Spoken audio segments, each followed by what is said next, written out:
Rancho Buena Vista Adobe. Now we're at. Now we are at the Rancho Buena Vista Adobe. Oh, go.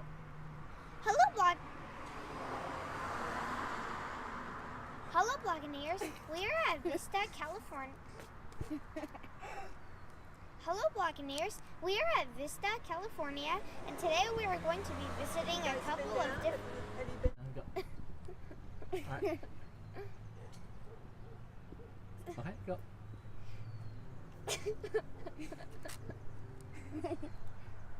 Okay. Alright, come on. 2, 1.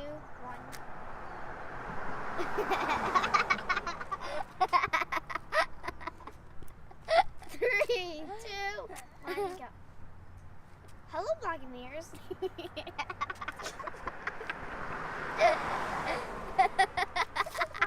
Alright.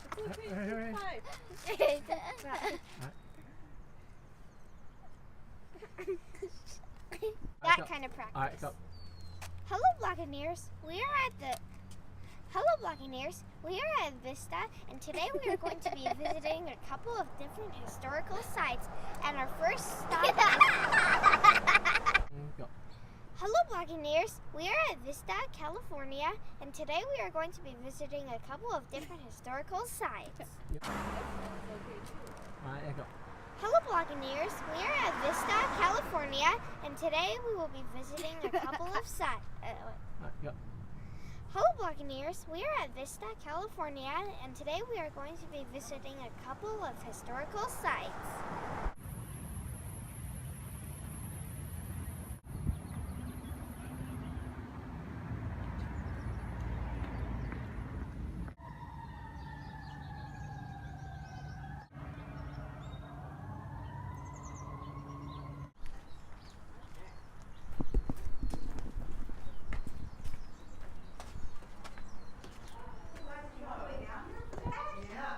Goodness, it was so hot. At least you got air conditioning, so.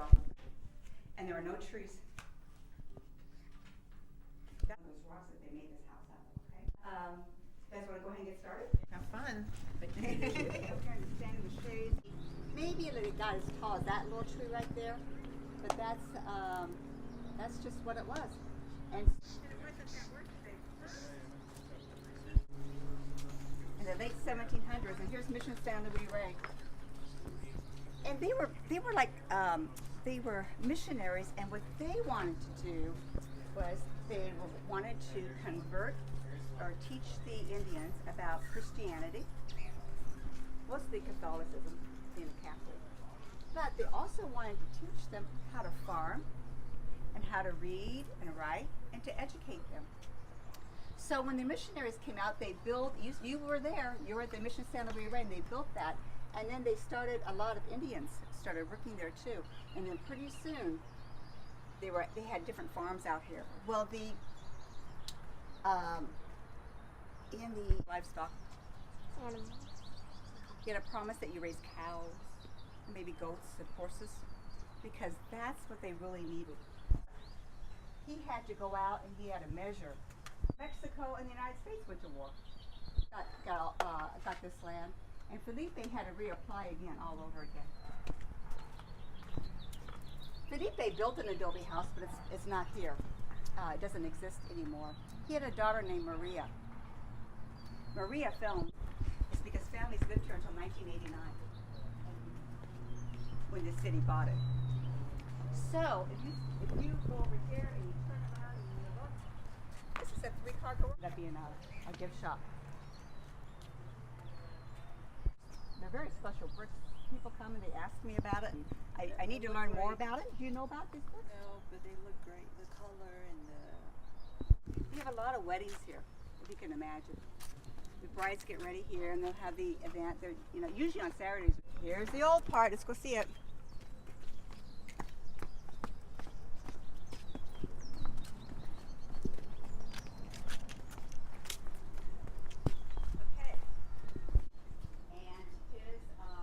Structure doesn't exist, but it was the man that owned it next, Jesus Machado, that built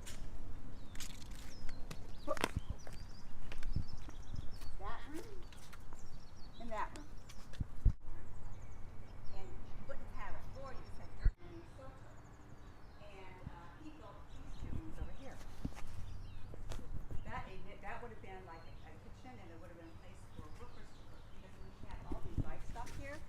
would be, we would need a lot of help.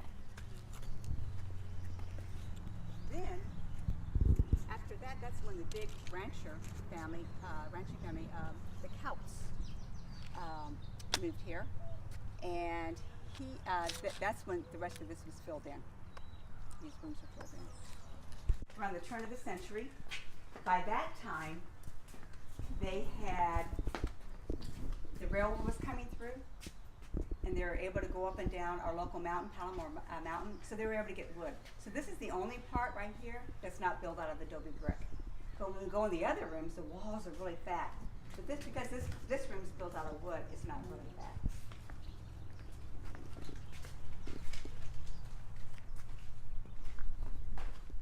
The Couts. This is the daughter that owned it, and by that time they had lost a lot of the 1870s or whatever. They really had to worry about a lot of squatters, people coming in and moving in. This was after the gold rush, and then certainly when the railroad came through, a lot of people were in here moving. So they went through a lot of legal kinds of fines. That went on for like 15 years. At the time that they lost. That thing was here because different families did things you see. I think it looks really old.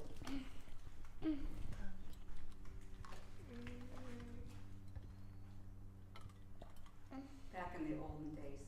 Do you see anything that looks really old? What about that clock? People have clocks like that anymore? No. You look at your phone now, huh? All right, let's go into the kitchen. This is the pantry. Now back then, maybe you went to the store, I don't know, maybe you went once a month. So you'd have to store a lot of things. So they needed a lot of places to store flour and sugar and different kinds of things. So they used this pantry quite a bit. They dug wells. And if you go out, that's cool.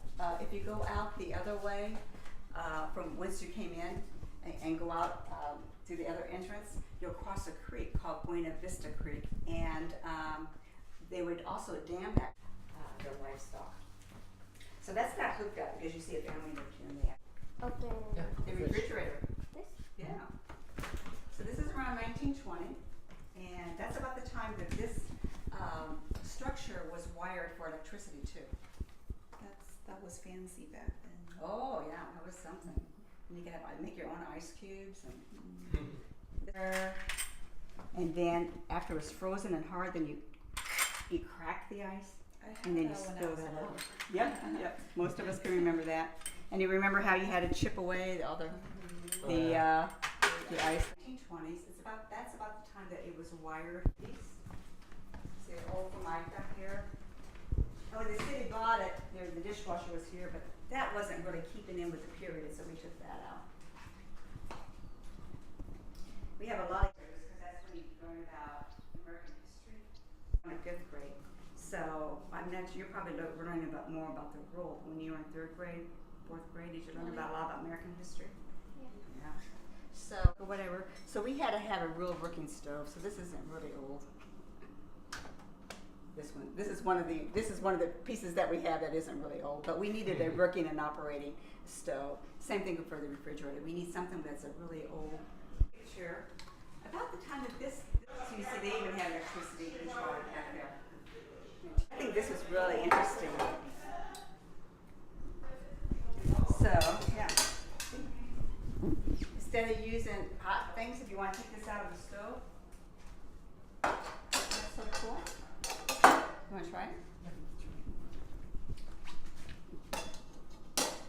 Touch it because it's hot. There you go. It's really pretty secure. It'd be handy nowadays, right? That's right.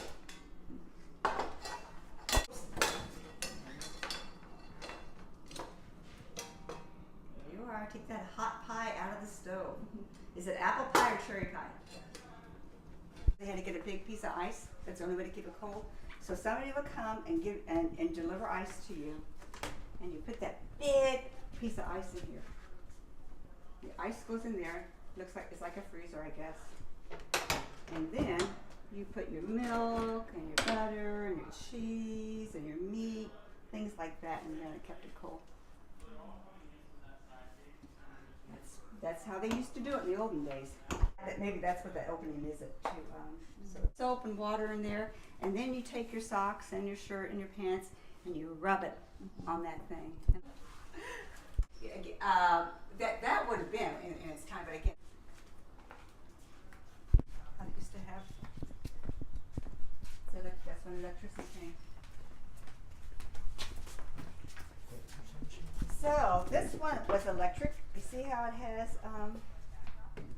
the electric cord? And see, you put your clothes, of course it's very dirty, but you would put your clothes in there in water, and you would turn it on, and these would be like the beaters, and it would beat your clothes clean. And then it would spin.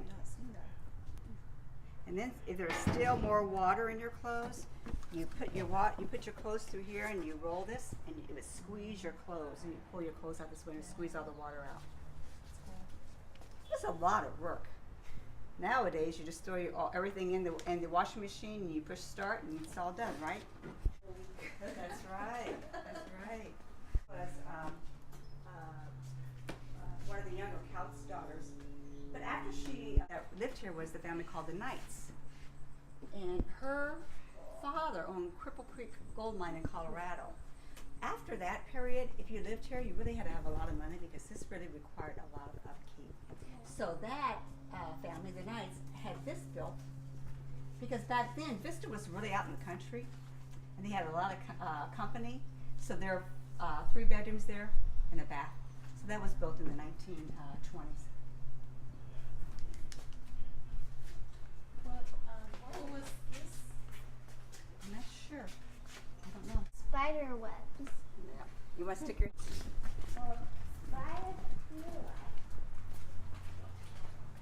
So, before they had wood, because there were no trees, right? No tall trees.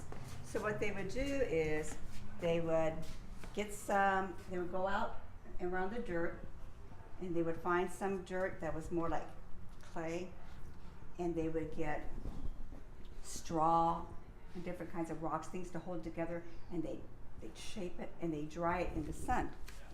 Here's a bigger piece. This is actually some of the pieces found inside one of the walls here.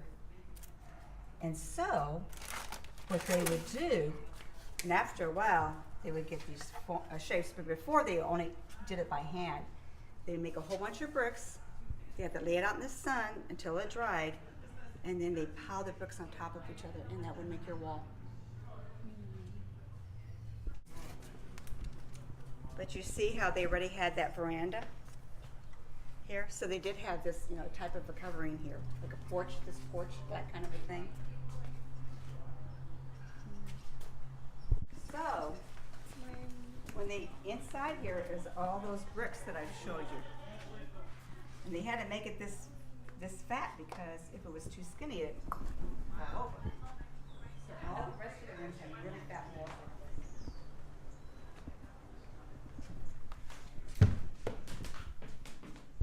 And this is in the late 1860s too. You saw that picture of San Diego in the kitchen when that one was built. Well, this was built about maybe 30 years prior, 35 years prior. And this is what San Diego looked like back then when this thing was built. There wasn't a whole lot there. Lots of land. You can see the ocean, That's the old town. And that's right around the time of, the gold rush. And the railroad hadn't come through yet. The railroad hadn't come through until the 1880s. So the only way to get here was through a boat. After the gold rush, then you had more wagon trains, things like that. People coming over make a fashion bed. Actually, this right here is a replica. It's a Boy Scout project did that. And I'm sure Mom and Dad heard this saying, sleep tight and don't let the bed bugs bite. So, you'd have to tighten these up because if you get really loose, and you tighten them up before you went to bed. And this was your only mattress. And this is from a real cowhide. So this is what they sold here. This is what they did. They raised cows and horses, and they raised them for their meat before the rights. So they would take the skin off the cow. He was here long enough to register the deed. So all the cows had that D on them, and all the horses had that D brand on them. On the stake, yeah. You know how they did that? It hurt. They put it into fire, and when the cow came by, they burned them. But that way, it would heal. They would leave a scar, and that way they would know if that. Or during the time of, you know, it wasn't until the late 1800s that people had more paper money. Usually they used gold. Back in the olden days, ladies couldn't ride a saddle like this. I mean, the ones that did the electricity. Okay, so there were no stores close by, right? So you had to make everything yourself. So if you wanted to make cloth and clothes, they would get some of the wool from the sheep, or they would even sometimes use the yucca plant, and then they would spin it into thread, like that. And that would make thread. And this is called a loom. And this is how then they made cloth. They had to keep sewing things through here. And that's how they made their clothes. Most people didn't have very many clothes. Like maybe you had 2 pairs of pants, a couple shirts, 1 pair of shoes only. And if you got a hole in your shoe, you had to fix it yourself because there was no places to take it. You had to do it all by yourself. So it was very hard out here. See the picture here of these ladies? Here's an old sewing machine. People didn't buy clothes as much as they made their clothes. So most, especially girls, learned how to sew.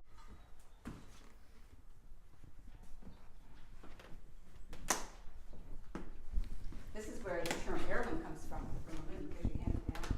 I didn't know that while I was here. And I like this typewriter. The printing press was like this too. All the capital letters were here, and all the lowercase were here. So that's where the term upper and lowercase comes from. This is the late 1800s, 1890s, this typewriter. Now we have computers, right? So that was the seat in front of you, and then they had a desk like that in front of it.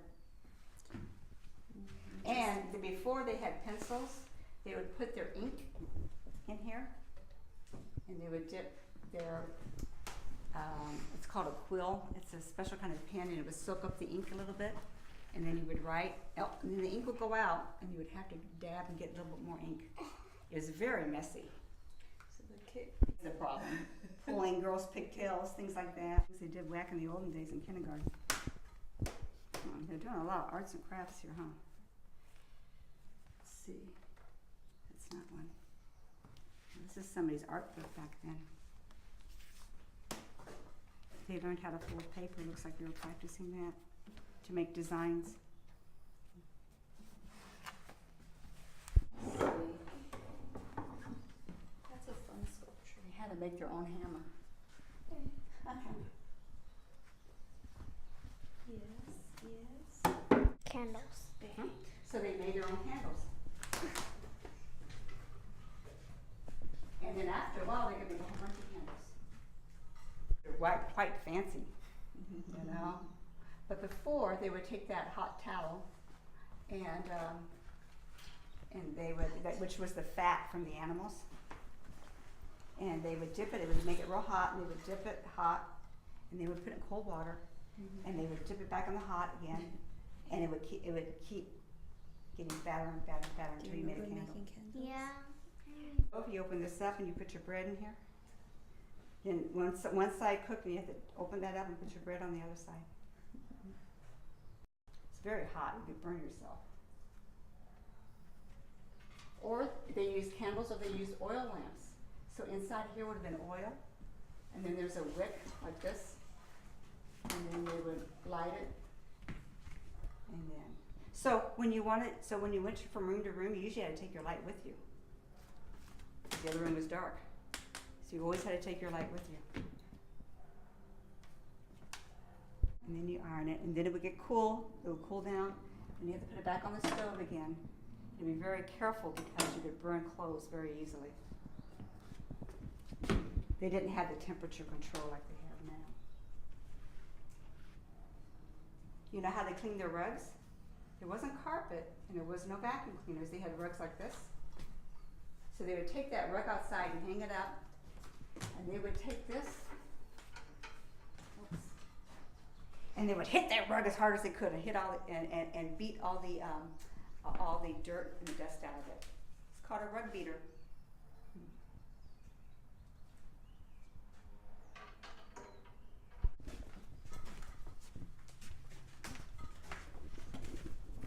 So before the movie star was here and all that, this was a place, this was open. It was like a porch, and the wagons would come through here. When the city bought this, there's a bathroom in here. And to make this room, they decided to make it look like a chapel because back then people were pretty religious, and religious ceremonies, especially Catholicism, they would have usually, a service, every Sunday. Now maybe once a month a priest came. But it probably wasn't in the barn or whatever, but they would worship every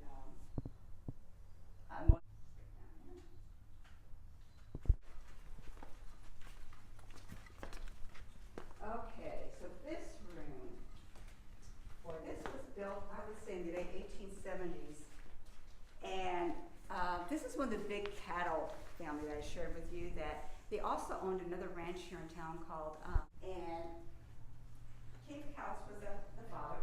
He came from, he was a soldier, and he came out here, and he was really quite influential in San Diego. He served in the war. He did a lot of surveying. When he even to death. Another time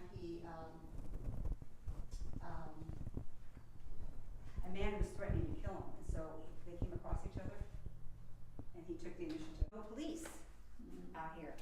The nearest sheriff had the home there in Old Town, San Diego. The land went to her. Maria was the oldest, and she married the family lawyer. It took about 15 years for them to resolve that. They had to make their own nails because there wasn't a store to buy nails at. Some old building, I don't know if it was a restaurant or a hotel, I don't recall. But so it was donated. So this piano was made in New York, and in order for things, that's when people wanted to have things brought by ship, they would have to start out. You have to go all the way down, and sometimes it could take 2 years to go all the way over here to get something from a ship. That's before the Panama Canal was there, of course.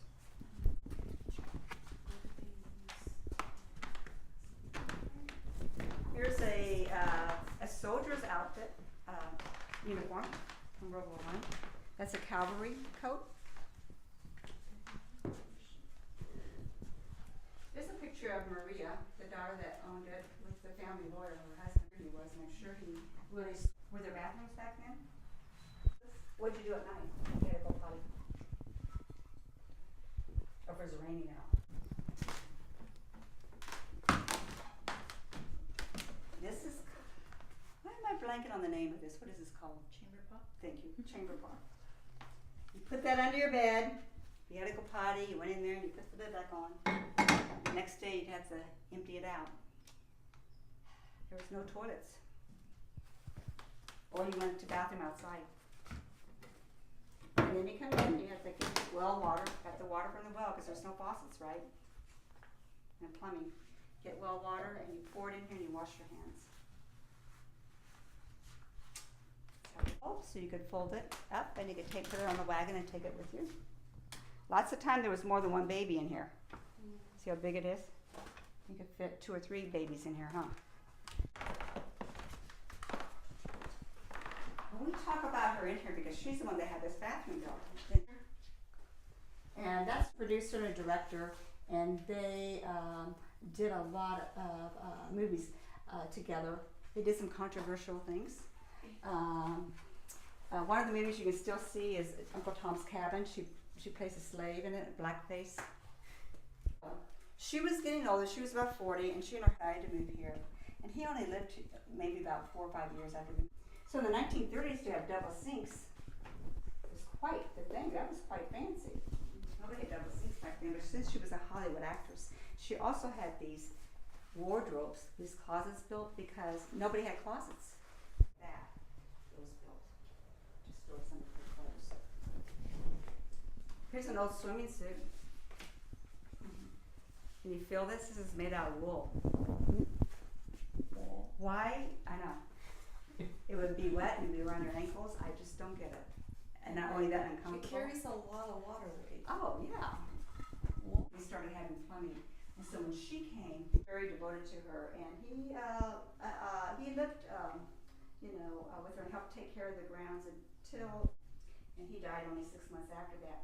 And that water fountain out there, that fountain in the middle of the courtyard, that's when that was built.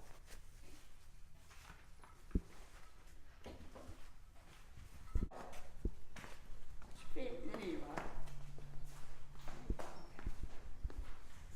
And this is fixed up. This is typical like what I, down the gathering room would be like. So at nighttime, there's no TV, right? There's no videos. There's no iPad. So here's an old checkerboard. You know how to play checkers? It's pretty easy once you learn. Can you spell oak? Mix it up. Oak. Mm-hmm.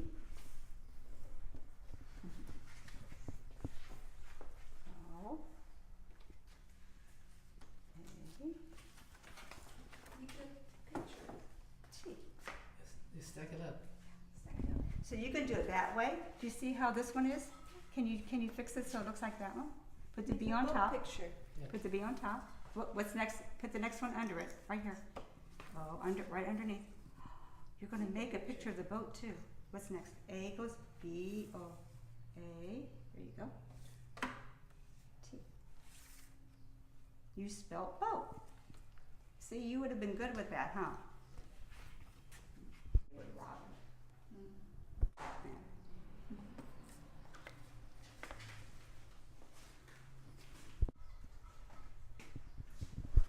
This is the first room built, and it's fixed up as well as a children's room. Do you think you might like to have this as a bedroom? You see? When kids went to school, this is how they had to carry their books. There was no backpacks. You tie your books up and carry them to school. Or sometimes you were in a class and you had to read, and then you had to hand it to the kid next to you, and it was their turn. You had to share a lot of things. A lot of kids like to play marbles. Do you know how to play marbles? No? Here's a yo-yo. And here's a jump rope. I know you know how to jump rope. Short pants. Came back about this long. And you wore long socks with hats back then too. Like the picture. Yeah. Probably because you see some other kids' toys in here? I remember having something like this as a little girl. It actually plugs in. It doesn't get hot. It gets a little warm though. Oh. Back then, I was down in this black horse in here because of all the horse thieves. One night, this man came riding up. He told this story until he lived here until in the 1940s or whatever. And he would retell this story about being here by himself one night, and a man came riding up, and that was the horse thief. By the honor of Julian Chavez, I swear to you now as I stand, neither I nor my men shall annoy you. I will not take your stallion so grand.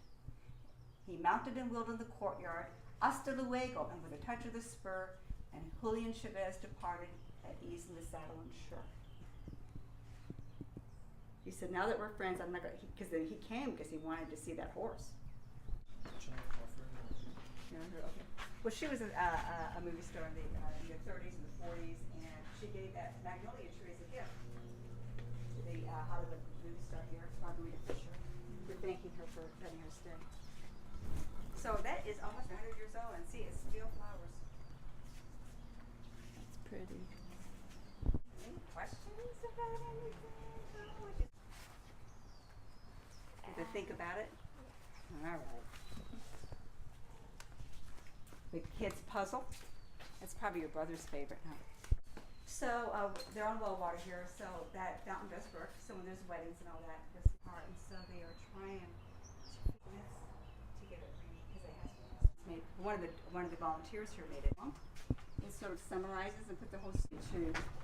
So like this was built as a mother-in-law suite. So this was their living room, their dining room, and then there's a full kitchen over here, and 2 bedrooms and baths. So, but we have now local artists